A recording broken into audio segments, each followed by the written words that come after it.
अगर मैं ये कहूँ कि आप में से 90% स्टूडेंट्स को नोट्स बनाने नहीं आता है, आपको लगता है कि सब कुछ इंपॉर्टेंट है और आप सब कुछ नोट कर लेते हो, सब कुछ अंडरलाइन कर लेते हो, तो ये एक बेस्ट नोट्स है या आप नोट्स बना रहे हो, इसका कोई मतलब नहीं होता है। आप अच्छे तरीके से नोट्स नहीं बता पाते हो, जिसकी वजह से आप अपना टाइम तो खराब करते ही हो, साथ ही साथ में आपके एग्जाम में भी आपके कम मार्क्स आते हैं, जिसकी वजह से आप परेशान रहते हो। एक नोट्स मेकिंग आपके परफॉर्मेंस को भी दिखाती है कि आप किस तरीके से नोट्स बनाते हो और आपका आगे परफॉर्मेंस कैसा हो सकता है। कुछ बच्चे मैंने देखा है, उनके नोट्स जो होते हैं वो बहुत ज्यादा ही खिचड़ी जैसे होते हैं, कि मतलब उनका कहाँ से स्टार्ट हुआ है, उनके नोट्स में क्या चीज कहाँ लिखी है, उनको कुछ नहीं पता होता है। जब वो लिख तो लेते हैं स्टार्टिंग में रफली या फिर किसी भी तरीके से, बाद में जब उनको पढ़ना होता है तो इतना कंफ्यूजिंग होता है कि फिर वो कहाँ असर डालता है लास्ट टाइम पे आपके एग्जाम पे। और वहीं बात करते कुछ स्टूडेंट ऐसे होते हैं जो बहुत सजा करके 4-5 पेन का कलरफुल बना के बिल्कुल अच्छे तरीके से बिल्कुल डिजाइन दे दे के वैसे वो नोट्स बनाते हैं, वो भी आपके लिए सही नहीं है, बहुत ज्यादा टाइम टेकिंग होता है। आपके एग्जाम में ये बिल्कुल नहीं बोलता है, आपके एग्जाम में इससे फर्क नहीं पड़ता है कि आपने नोट्स कैसे बनाया है, फर्क इससे पड़ता है कि आप कितना पढ़ के गए हो, आपको कितनी चीजें पता है। ठीक है, तो मैं श्वेता जायसवाल आप सभी का बहुत ही इंपॉर्टेंट वीडियो में स्वागत करती हूँ, जिसमें मैं बताऊंगी आपको कि नोट्स कैसे बनाते हैं। अगर आप नोट्स बनाना सीख गए तो आप अपने टाइम को भी बचा सकते हो और साथ ही साथ में एग्जाम में बहुत बेहतर परफॉर्म भी कर सकते हो। तो बिना लेट किए हम लोग स्टार्ट करते हैं। चलो मैं कुछ एग्जाम्पल दिखाती हूँ आपको यहाँ पे। देखो, ये एक नोट्स है आपके पास, ठीक है। आप यहाँ पे देख रहे हो कि यहाँ पे ऊपर डिजाइनिंग है, ठीक। उसके बाद यहाँ पे आपका डिजाइन किया हुआ है, फ्लो चार्ट बनाया गया है, ड्राइंग बनाई गई है एंड ऑल, ठीक है। कई सारे ड्राइंग्स बनाए गए हैं, सब कुछ किया गया है।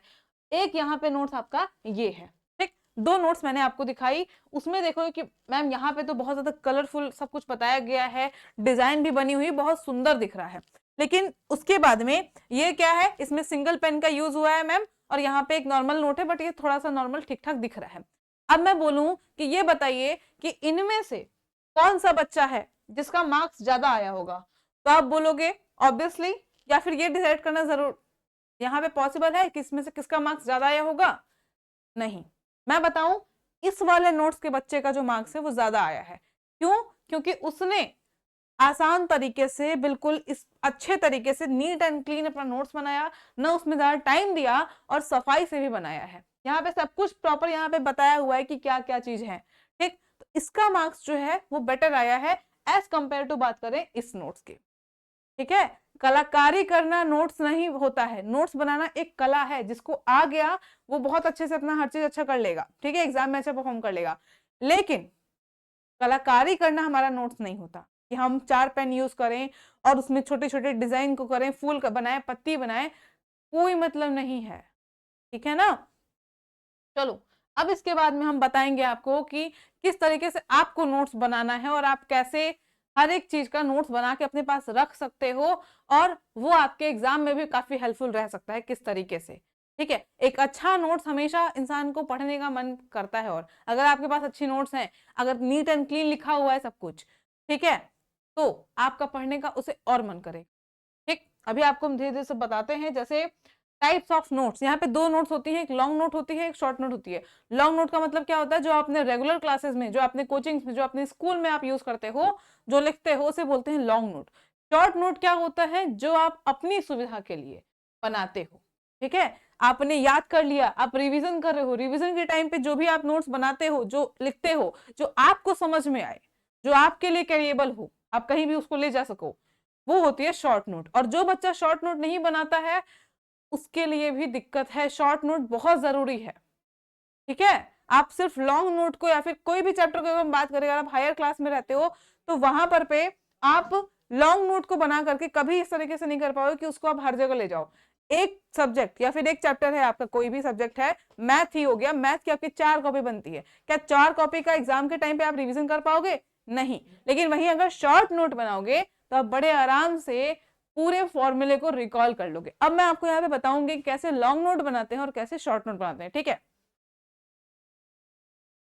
देखो, सबसे पहले हम बात करेंगे लॉन्ग नोट की। वीडियो शायद थोड़ी लंबी हो जाए, बट ध्यान दीजिएगा क्या बताया जा रहा है, और अगर इस तरीके से चीजों को फॉलो कर लिए तो आपकी कॉपी भी और आपके नोट्स भी अच्छे तरीके से रहेंगे, आपका पढ़ने का ही मन करेगा, साथ ही साथ आप अपने एग्जाम में भी बहुत ज्यादा बेहतर कर पाओगे, ठीक है। बड़े हो गए हो, अच्छे से समझ जाओ। अब आपका जो मेन टाइम है स्टडी का, अब ये नहीं कि 7th 8th है क्लास बस पार करते जाना है और आगे बढ़ते जाना है, अब आपको क्लासेस के साथ में अपने एंट्रेंस एग्जाम को देखना है। तो इस तरीके से पढ़ो कि अपने समय को बचा पाओ। कलाकारी करना छोड़ो, 4 पेन से नोट्स बनाने का कोई मतलब नहीं है, रंगीन डिजाइन से कोई मतलब नहीं है। बहुत भी नंबर होता है ना नोट्स का, 5 नंबर होता है, उससे कुछ नहीं होता उससे ज्यादा। ठीक है, समय बचाओ, पढ़ाई पे ध्यान दो। पहली चीज यहाँ पे इंपॉर्टेंट कि सिंपल नोट्स बनाइए, बहुत कलरिंग करने की जरूरत नहीं है, बहुत सुंदरता दिखाने की जरूरत नहीं है, डिजाइन करने की जरूरत नहीं है, सिंपल और साफ होना चाहिए, नीट एंड क्लीन होना चाहिए। दूसरी चीज, डोंट मेक डिजिटल नोट्स। आप बहुत लोग होते हैं आईपैड वगैरह पे नोट्स बनाना स्टार्ट कर देते हैं, ठीक है, कि हम डिजिटल इंडिया है या फिर हम इंटरनेट का फायदा उठाएं या फिर कुछ भी। डिजिटल नोट्स नहीं बनाना है, अपने कॉपी हैंड रिटन नोट्स अगर जितनी होंगे उतना ज्यादा बेटर होगा आपके लिए, टाइम भी आपका बचेगा और साथ में अच्छी प्रैक्टिस भी रहेगी। ठीक, आप किस तरीके से करते हो, क्योंकि टाइम वेस्ट आपका सबसे बड़ा इंपॉर्टेंट यहाँ पे कि अभी आपको टाइम वेस्ट नहीं करना है। तीसरी चीज जो है, हमेशा सिंपल नोट्स बनाओ। ठीक है, इसके बाद में मैं आपको बताती हूँ कि जरूरी नहीं है कि आप हर एक चीज को कॉपी पेस्ट करो। ठीक है, लॉन्ग रन की बात कर रहे हैं, लॉन्ग नोट्स की बात कर रहे हैं, तो यहाँ पे तीसरा चीज होता है आपका मेक सम नोटेशंस। जैसे कि बच्चे क्या करते हैं, लिखते जाते हैं, अब उनको ये नहीं पता है कि हमारा इसमें क्या इंपॉर्टेंट है, क्या हमको बाद में पढ़ना चाहिए, किस पे हमको मेन हेडिंग देनी चाहिए। रिवाइज करते टाइम कभी भी चीजें इतनी ज्यादा वो नहीं होती हैं कि आप सब कुछ याद करो। जब भी आप रिवाइज करते हो कोई चीज को तो आप क्या करते हो, अगर मैं बोलूं कि ट्रिग्नोमेट्री, मैं हिंदी की नहीं मैं मैथ की बात करती हूँ, ट्रिग्नोमेट्री मैंने बोला, अभी आपने ट्रिग्नोमेट्री में डेफिनेशन लिखी, आपने फॉर्मूला लिखा, आपने कुछ और उसमें थ्योरम्स लिखे, आप वहां पे कुछ नोटेशंस डालो। जैसे अगर मैं थ्योरम की बात करती हूँ तो या फिर मैं कोई फॉर्मूला की बात करती हूँ तो वहां पे आप कुछ नोटेशंस डालो ताकि वो आपको अच्छे से क्लियर हो जाए। जैसे कि मान लो यहाँ चैप्टर स्टार्ट हुआ, ठीक है, उसके बाद में आपका यहाँ पे डेफिनेशन लिखा है और यहाँ पे आपने लिखा फॉर्मूला, तो फॉर्मूला को एक बॉक्स में अंडरलाइन करो, बॉक्स में भरो, फॉर्मूला के जगह पे कुछ नोटेशन डालो, वेरी वेरी इंपॉर्टेंट करके डाल सकते हो, स्टार बना सकते हो। ठीक है, अपना कुछ भी आप यहाँ पे ऐड कर सकते हो, डबल टिक मार सकते हो, टिक कर सकते हो, बॉक्स बना सकते हो, इस तरीके से ये सब कुछ सिंबल वाइज आप उसको हाईलाइट कर लो, कुछ नहीं तो हाईलाइटर यूज करो। ठीक है, हाईलाइटर यूज करके जो चीजें आपकी फॉर्मूला है, क्योंकि मैथ में अगर हम बात करते हैं फॉर्मूला ही इंपॉर्टेंट होता है। अगर हम हिंदी की बात करते हैं तो हिंदी में आपका जैसे हो गया, कोई चैप्टर यहाँ पे स्टार्ट हुआ है, ठीक है, डेफिनेशन हो गई यहाँ पे इसकी, उसको शॉर्ट वे में लिखो, उसके बाद में इसके जो टाइप है, टाइप को आप यहाँ हाईलाइट कर सकते हो। मैंने बोल दिया मान लो कि इसमें से ये वाला जो टाइप है ये ज्यादा बार पूछता है आपसे, या फिर कोई पर्टिकुलर क्वेश्चन है, ये आपसे हिंदी की बात कर रही हूँ, कोई पर्टिकुलर क्वेश्चन मैंने बोला कि आपके एग्जाम में बहुत बार पूछे आते हैं, आप वहां तुरंत वहीं स्टार्ट कर लो। कोई एक्सेप्शनल केस है, जैसे अगर हम समास पढ़ेंगे तो वहां पे कुछ ऑप्शंस ऐसे होते हैं, कुछ एग्जाम्पल ऐसे होते हैं जो 2 के आंसर होते हैं। जैसे कि दशानन की बात करेंगे तो दशानन आपका बहुव्रीहि भी होता है और वहीं पे आपका द्विगु भी होता है। ठीक है, तो ऐसे जो क्वेश्चंस हैं वो आपके एक्सेप्शनल हैं, वहां पे आप डबल टिक कर सकते हो, वेरी वेरी इंपॉर्टेंट डाल सकते हो, अपने हिसाब से कोई भी कोटेशन वहां पे डाल लो, नोटेशन वहां पे डाल लो। ठीक है, तो इस तरीके से पढ़ो ताकि रिवाइज करते टाइम वो आपको हाईलाइट भी हो। अब हर चीज नहीं कि आप रिवाइज करने बैठे हैं अब फिर वहां पहले से लेके पूरा एंड तक में आपको सब कुछ पढ़ना पड़ रहा है, जो इंपॉर्टेंट है वो आपको बताया जाता है। थोड़ा सा दिमाग खोल के बैठोगे तो टीचर आपको हर एक चीज पे बताता है। ठीक है, सबसे बड़ी बात, बच्चे क्या करते हैं कि जितना नोट्स रहता है एक क्लास में पढ़े और उसी को फिर करके आगे बढ़ गए दूसरा चैप्टर, हमेशा अपने हर एक चैप्टर को कंप्लीट करने के बाद 1 से 1.5 पेज उसमें छोड़ो, 1 पेज तो जरूर से जरूर छोड़ो, थ्योरी वाले सब्जेक्ट हैं तब। ठीक है, वहां पे क्या होता है कि जब आप पेज छोड़ते हो तो आगे जो टीचर मान लो कोई चीज बता रहा है या फिर आपको हम बता दें कोई डेफिनेशन ही है, ठीक है, आपको समास में पढ़ा रही हूँ, ठीक, उसमें मैंने आपको डेफिनेशन बोल दी कि 2 या 2 से अधिक शब्दों से मिलकर बना हुआ नया सार्थक शब्द समास कहलाता है, ये डेफिनेशन आपने लिख ली, आपको नहीं समझ में आया, लंबा है डेफिनेशन, आपको समझना है तो रटना नहीं है। फिर मैंने बोला कि बेटा छोटा करके लिखना, संक्षिप्त करके लिखना समास होता है। अब आपने उस बचे हुए जगह पे संक्षिप्त करके लिखना लिख दिया, आप पेज के नीचे एक पेज छोड़ के लिख सकते हो, आप चैप्टर को यहाँ से स्टार्ट करो, ऊपर के इतने कॉलम छोड़ दो कि मैम कुछ इंपॉर्टेंट बताएंगी मैं यहाँ लिख लूंगा, कोई ऐसा क्वेश्चन रहेगा जो हमारे बुक में नहीं होगा बट मैम एक्स्ट्रा क्वेश्चन बताएंगी तो एक्स्ट्रा मैं यहाँ पे लिख लूंगा, ऐसे करके जगह छोड़ना शुरू करो। ठीक है, टीचर हमेशा आपको सिर्फ क्वेश्चन मतलब सिर्फ जो चीजें लिखी होती हैं बुक में वही नहीं बताता है, साथ में बहुत इंपॉर्टेंट चीजें आपको ऐसे बताता है जो आपको ऐड करनी चाहिए सुन के। ठीक है, तो पेज छोड़ोगे तो मिलेगा, और नहीं तो फिर ऊपर के पेज में जगह बनाओ, वहां पे लिखो। उसके बाद में डबल टिक मेथड, इसको यूज कर सकते हो आप। ये एक मेथड होता है जिसमें ये होता है कि आप, जरूरी नहीं है कि कोई चीज आपको एक बार में याद हो। ठीक है, तो वहां पे आप ये कर सकते हो कि जब आप याद करने जा रहे हो, जब आप याद करने जा रहे हो, नोट्स बनाने का है ये, जब आप कोई चीज पढ़े, ठीक है, आपको समझ में आया, तो आपने वहां पे एक टिक किया कि हाँ इसको हम पढ़े हैं। जब आपको प्रॉपरली याद हो जाए तो वहां पे डबल टिक कर लो। ठीक है, जब वो प्रॉपरली याद हो जाए तो डबल टिक कर लो। इससे आपके नोट्स में आपको ये चीज पता रहेगी कि ये जो फॉर्मेट है, ये जो क्वेश्चन है, ये जो फॉर्मूला है, या जो थ्योरम है, ये हमको प्रॉपरली याद हो चुका है। ठीक है, तो यहाँ पे आपका जो एक रिवीजन का पोर्शन है वो भी आपका कंप्लीट होता रहेगा। ठीक, फिर इसके बाद में हम बात करेंगे leave page after every chapter. ये मैंने अभी आपको बताया, हाईलाइट अंडरलाइन इंपॉर्टेंट पॉइंट्स, चीजों को बॉक्स में भर के ऐसे हाईलाइट करो कि जब पेज खोलो तो तुरंत ही आपको, जैसे अगर मैं कभी आपको अपनी नोट्स दिखाऊंगी मैथ वगैरह की, आप यहाँ पे चैप्टर स्टार्ट किए, हर एक डेफिनेशन के बाद में जो इसका फॉर्मूला होता है, मैथ तो आपका पूरा फॉर्मूले से भरा हुआ है ना, हर फॉर्मूले को ऐसे आप कर सकते हो एक बॉक्स बना के, बॉक्स के अंदर अब जैसे ही आप चैप्टर खोलोगे, पेज खोलोगे, उस बॉक्स पे आपका सबसे पहले दूर से ही नजर जाएगा और आपको ये पता चले कि हाँ अगर मैंने इसमें बॉक्स बनाया है, मैंने अंडरलाइन किया है, मैंने हाईलाइट किया है, दैट्स मीन कि ये बहुत इंपॉर्टेंट है ना, इंपॉर्टेंट है। तो ये चीजों आपको नोट्स बनाते टाइम पे करनी चाहिए ताकि आपका जो समय है वो बचे, आपका रिवीजन का समय बचे। आप जब एग्जाम के टाइम पढ़ो तो आप इंपॉर्टेंट चीजों को पहले पढ़ो। ठीक है, तो ये सब चीजें आपको नोट्स बनाने में करनी है। ऐसा नहीं कि बस कॉपी या किताब लिए और लेके उसका हर एक लाइन को लिख के छापना स्टार्ट कर दिए, ना कोई अंडरलाइन है, ना कोई नोटेशन है, ना कोई हाईलाइटिंग है, बस लिख लिए। लिख तो लोगे, अभी समझ में आ जाएगा, जब पढ़ने बैठोगे एग्जाम के टाइम पे, उस टाइम पे लगेगा कि यार इसमें हमको याद क्या करना है, 20 पेज है, 20 याद करेंगे क्या? नहीं, कभी नहीं होता। जो इम्पोर्टेंट है वो पढ़ाते टाइम बताया जाता है, उसको हाईलाइट कर लो, उस पर ज्यादा फोकस करो। ठीक है, तो इस तरीके से अपना लॉन्ग नोट बनाओगे। अब यहीं पे शॉर्ट नोट क्यों बनती है और शॉर्ट नोट बनाना क्यों जरूरी है, क्योंकि आप लॉन्ग नोट को हर जगह नहीं ले जा सकते।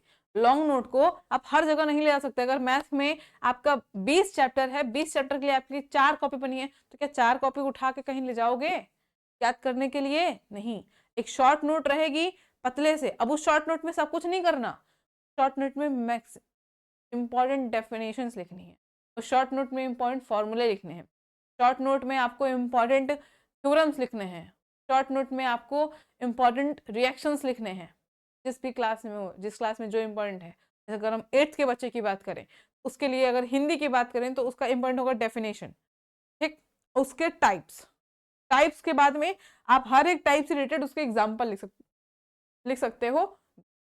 ठीक, मैथ की बात करें, चैप्टर का नाम डालो, फॉर्मूला डालो, कौन सा फॉर्मूला है वो डालो, बात खत्म। ठीक है, ये होता है शॉर्ट नोट जो आपके रिवीजन में काम आता है। और इसको कोशिश करो कि बहुत छोटे में 1 से 1.5 पेज में इसको कंप्लीट करो, क्योंकि आपको पूरा थ्योरी तो लिखना नहीं है। अगर फॉर्मूला भी लिख रहे हो तो क्या फॉर्मूला 1 से 1.5 पेज में नहीं हट पाएगा? हर एक चैप्टर का आराम से हटेगा। ठीक है, अब हम बात करेंगे शॉर्ट नोट की। Short note use flow chart, mind maps. बहुत इंटरेस्टिंग लगता है जब आप चीजों को फ्लो चार्ट या मैप्स के फॉर्म में बनाते हो। जैसे अगर मैं आपको बताऊं फ्लो चार्ट्स के कैसे बनाते हैं, जैसे यहाँ पे देखो समास लिखा मैंने, ठीक, ये आपका समास का बना। अब समास की यहाँ डेफिनेशन लिख दी मैंने, संक्षिप्तीकरण की प्रक्रिया। ठीक, अब यहाँ पे इसके भेद हो गए, यहाँ पे 6 भेद हो गए इसके, 1 2 3 4 5 6, ये हो गया। हेडिंग डाला मैंने, हेडिंग से रिलेटेड क्या डाला, 2 एग्जाम्पल डाल दिए, ये हमारा फ्लो चार्ट बन गया और समास हमारा यहाँ पे खत्म हो गया। एक बार पढ़ लिए हो। ये शॉर्ट नोट मैंने कैसे बनाया, उन हाइलाइट्स को देख के। जैसे अगर हाईलाइट क्या होता है, डेफिनेशन होता है और उसके टाइप्स होते हैं, आपसे एग्जाम में भी यही पूछेगा। और समझने के लिए उसके 2 एग्जाम्पल डाल लो, आपका आधे पेज में शॉर्ट नोट बन गया। एक पेज में आपके हिंदी की बात करें तो आपके 2 चैप्टर खत्म हो जाएंगे। ठीक है।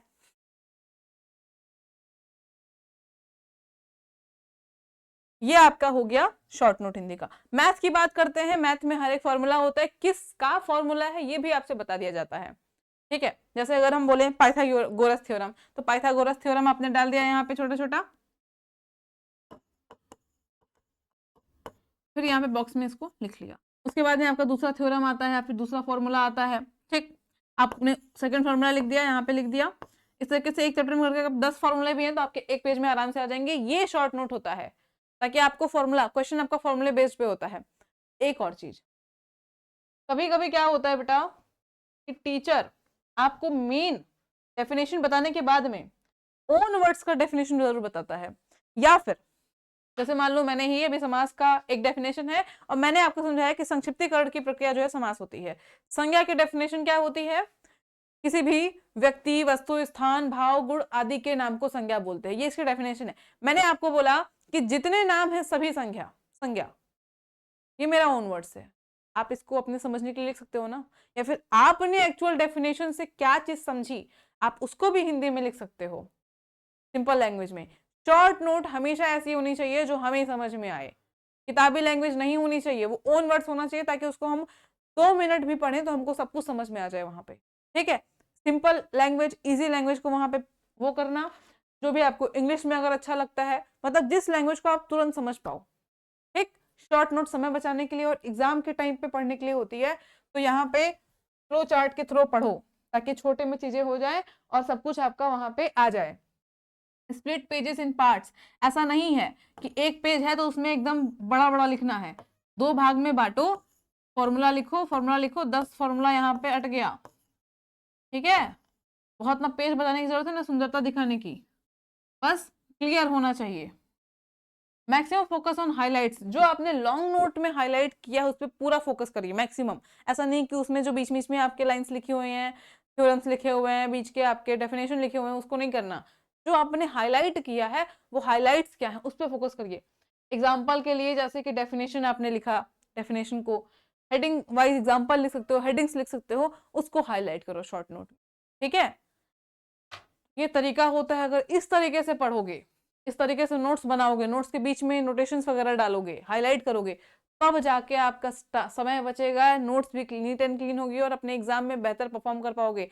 इंपॉर्टेंट चीजें अगर पढ़ोगे तो ऑब्वियस सी बात है एग्जाम अच्छे से निकलेगा। तो बेटा नोट्स बनाना आई होप कि सीख लिए होगे और अब सभी लोग जाके अपना आप ये नोट्स जो है इस तरह से बनाना। अगर आप सिर्फ इसी के लिए नहीं कि आप अपने एकेडमिक्स में बनाओ, अभी से लेकर के आपको जो भी एग्जाम देना है, हर एग्जाम के लिए अगर इस तरीके से ये नोट्स बना रहे हो तो एग्जाम में बहुत अच्छा परफॉर्म करके आओगे। तो इसी बात पे सभी लोग कमेंट बॉक्स में अपना क्या ड्रीम है सभी लोग कमेंट बॉक्स में बताएं। ठीक है, और भी इससे रिलेटेड कोई वीडियो चाहिए तो आप उसको कमेंट बॉक्स में बता सकते हैं कि आपको किस चीज में दिक्कत आती है, किस चीज में प्रॉब्लम होती है। हम उसके लिए वीडियो आपके लिए लेकर के आएंगे और कोशिश करेंगे कि आपकी क्वेरी जो है वो दूर हो सके। Thank you so much.